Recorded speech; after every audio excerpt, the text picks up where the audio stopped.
Welcome to HITC Sport, and there's nothing worse than being disrespected. Where's my damn invite to Clash of Creators? Sorry, I really have to stop going on about that. And actually, it's not even true. I can't think of something worse. Sitting frozen in fear at your own 9th birthday party as your drunken granny stumbles from her chair to urinate on your cake. It did not taste good. But listen, let's take a look at every Premier League club's one player who have been mistreated and disrespected by the club this season, to the point where they're now probably close to shoving their face into a tub of Ben & Jerry's. Right, let's go. Arsenal, Gabriel Martinelli. Gabriel Martinelli must feel like pulling the ears off Mikel Arteta's head. For years, this Brazilian was supposed to be Arsenal's next wonder kid, right? Gunners fans were salivating over this boy as if his face was wrapped in bacon. And if this was some boring dinosaur manager stuffed in the dugout, you know, the type still picking disinterested old men like Mesut Ozil and Willian. You know, big names, but nowadays have the motivation and ambition of a chewed up toothbrush. Then Martinelli could make his peace with being stuffed in a sleeping bag in the top of Arsenal's attic. Then he and we could understand why a 20-year-old Brazilian hotshot has been given just 11 minutes of Premier League football since August. But no, because Arteta has binned expensive lumps of underperforming fudge like Bernd Leno and Nicolas Pepe to give youth a chance. This is a new Arsenal era full of hungry young kids, and not in the Oliver Twist way. And yet, a 32-year-old Pierre-Emerick Aubameyang, despite stinking up the Emirates for 9 months last season, and the fact he's only scored 6 Premier League goals since Valentine's Day in February, I mean, what happened? Did his wife cut off his knob? Because he hasn't been the same since. And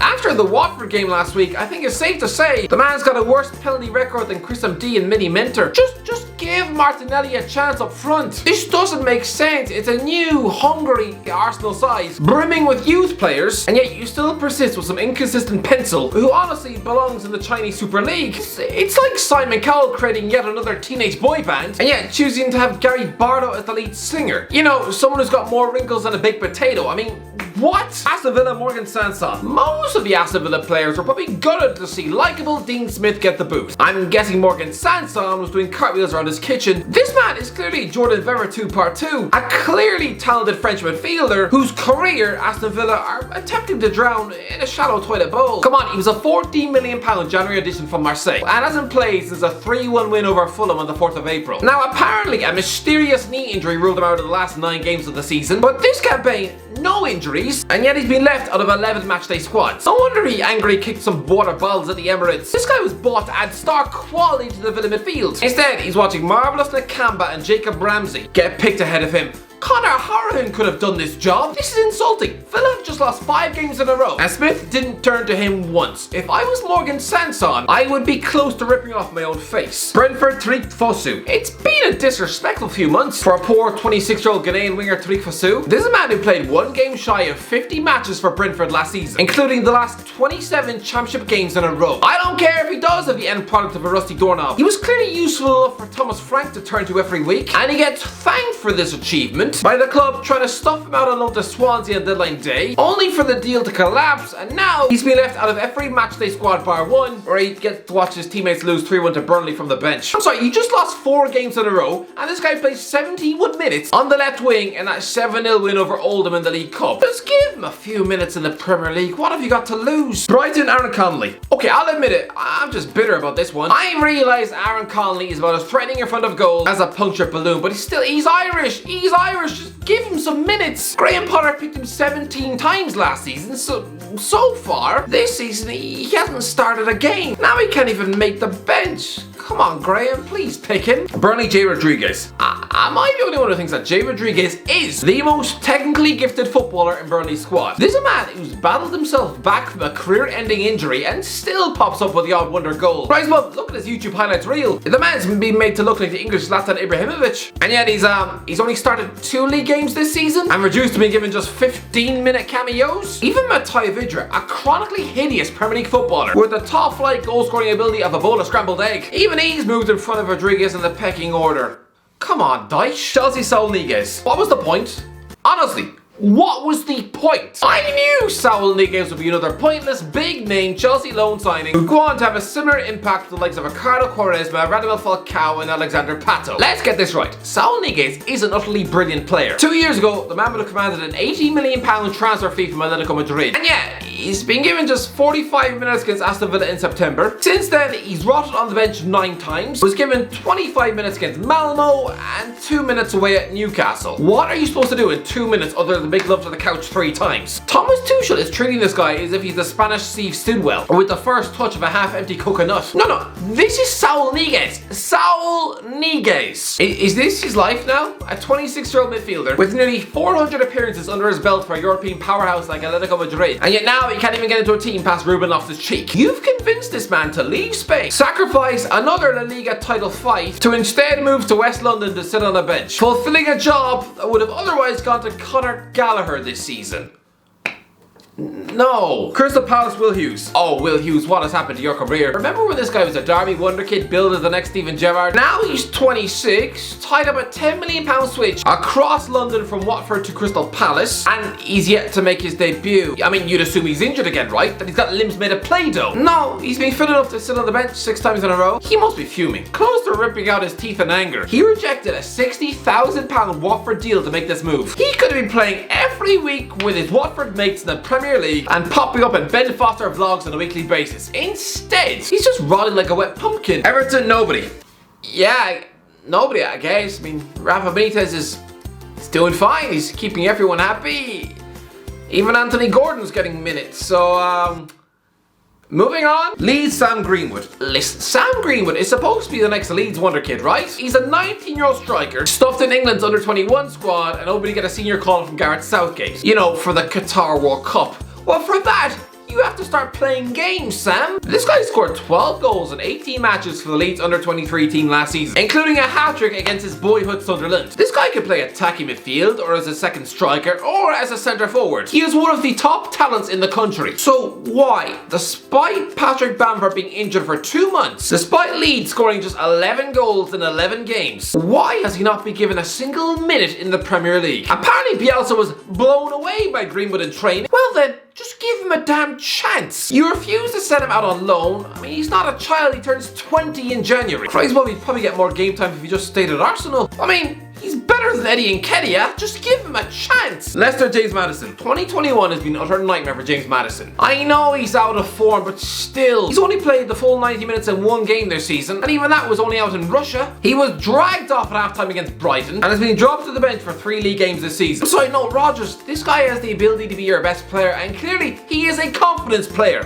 When he feels like people believe in him, then he's your answer to Jack Grealish. Just play him back into form. Boost his confidence. Christ, well, he scored in a 2-1 away win at Brentford. The following week, he was a wonder save away from smashing a free kick past Arsenal, and yet he was then dropped again for the game against Leeds. This man, only 18 months ago, was seen as David Beckham's heir at Old Trafford, and yet you're only giving him 12 minutes in important games against Napoli. Rodgers, play him back into form. Liverpool, Ibrahim Konate. Does somebody want to tell me what is going on with Ibrahim Konate? This guy was brought in to answer Liverpool's prayers in defence, and yet he's failed to get off the bench 12 times so far this season? Is that really how you treat your marquee summer signing? He made his debut in an easy 3-0 win over Crystal Palace at home, where he barely put a foot wrong, and then it was back to the bench. He watched his own defence crumble, conceding 3 away at Brentford, and still nothing. Then randomly gets shoved into the team for the trip to Old Trafford, where again, very daunting, and he could have been unprepared. Well, no, clean sheet in a 5-0 win. But then, after the 2-2 home draw with Brighton, it was back to the bench for the trip to West Ham,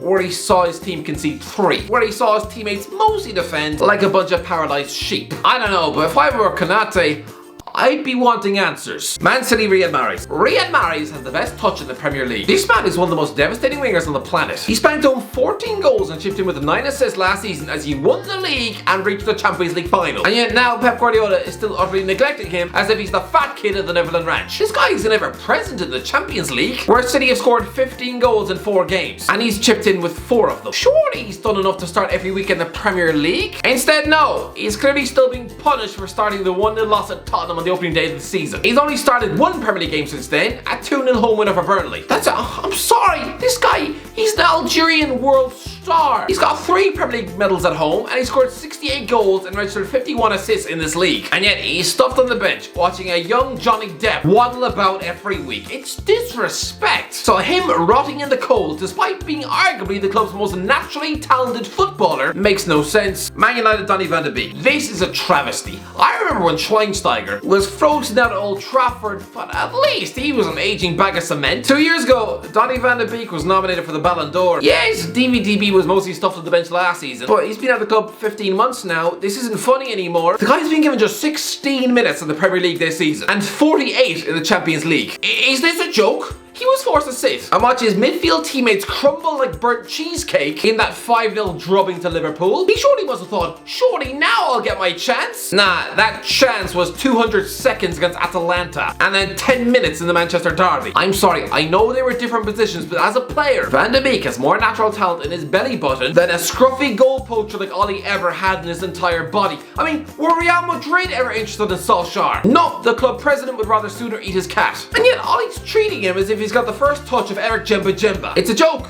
A complete wet joke. Newcastle Jamal Lewis. Alright, Kostas Tsimikas has proved to be an excellent left back backup at Liverpool, right? But yeah, the reliable Greek wasn't even Jurgen Klopp's first choice. No, it was Norwich's Northern Ireland left back Jamal Lewis. The man even cut short a holiday to push through a move to Anfield. It collapsed, but lads, clearly there's a player in there. And yet the 23-year-old has been given just 6 minutes of Premier League action for Newcastle this season. I'm sorry, that's ridiculous. He is watching a makeshift Matt Ritchie continue to play in that position as if his shorts are filled with candle wax. Honestly, Ritchie at left back is about as enticing as seeing the after effects of a dog eating Chinese food out of a bin. This man is the 12th most expensive player in the history of Newcastle United. He's comfortably the club's most expensive defender of all time. And yet the club are treating him as if he's another fat Danny Rose. Sorry, no, the guy was clearly good enough to almost share a dressing room with Mo Salah. Don't treat him as if he's a lump of leaky celery. Norwich Todd Cantwell. I'm tempted to pick Chelsea wonderkid Billy Gilmore, who's been thrown on the scrap heap after less than a month, but no, I'm going with Todd Cantwell. I'm sorry, this is Norwich's best player. Last time he was in the Premier League, he was a breakout star who could have got himself a big move had he forced it through. He didn't. He showed loyalty to the club, played nearly every week to claw them back to another promotion, and then Daniel Farr, he's him out of 6 matchday squads in a row. I know Cantwell started the first 3 games, and I know they were all defeats, but he clearly wasn't to blame. It's not his fault your defence is about as sturdy as Tubby Custard. Southampton Fraser Forster. I might understand this one if Alistair McCarthy was some undisputed, unmovable class #1, but he's not. He only got in the Southampton team because Angus Gunn conceded 9 in 1 match. Well, guess what? Gunn was punished for that by getting thrown out of the team forever, but when McCarthy concedes 9 at Old Trafford, nothing happens. Meanwhile, a rejuvenated Fraser Forster, with his confidence refreshed after coming back from Celtic, a man with 6 England caps in his CV, he kept a clean sheet in the 1-0 win over Liverpool in January, and he played every match as Southampton reached the FA Cup semi-finals, and yet he's been left on the bench for every game this season. Just doesn't seem fair. Tottenham Matt Doherty. When Nuno Espirito Santo rocked up with Tottenham this summer, Matt Doherty was probably relieved. Surely he was going to be back in the Tottenham team now, right? Nah, instead the Irish right back is very firmly stuffed to the bench. He's watched Emerson Royale have a nightmare start, getting ripped to shreds time and time again, and yet still he hasn't been trusted by any of it. It's harsh. Watford Daniel Bachmann. I feel bad for Daniel Bachmann. This man is supposed to be Watford's #1. He finally earned the #1 shirt in January when the Hornets were stuffed 6th in the Championship. He then keeps 13 clean sheets in 23 games, helps them earn promotion, and then he gets dropped by Watford after 4 games. Even when Foster conceded a 5 in 1 match, he still didn't get a chance. It's disrespectful. West Ham Alphonse Areola. I'm sure when Alphonse Areola arrived on loan for PSG this summer, he was probably told that there was a good chance that a goalkeeper of his quality would be able to edge a 36-year-old pensioner like Lucas Fabianski out of the team. But no. The guy keeps a clean sheet in the 1-0 League Cup win at Old Trafford, then keeps another clean sheet in the next round against Man City, helps them win the goddamn penalty shootout. What more can he do? Wolves Daniel Podence. Again, Daniel Podence should be one of the first names on the Wolves team sheet. I rate this Portuguese midfielder so highly. And he's only started 1 Premier League match this season, and now he's just a 15-minute bit part cameo player. I know Wolves have been doing well, but still, shove him in one of those attacking midfield positions behind Raul Jimenez, and the man would be immense. Anyway, that's me. Let me know what do you think? Alright, am I wrong? Have these players not been disrespected? Am I going to get a call up to Clash Creators? Let me know in the comments section below. If you enjoyed the video, subscribe, subscribe. As always, I'll talk to you in a while.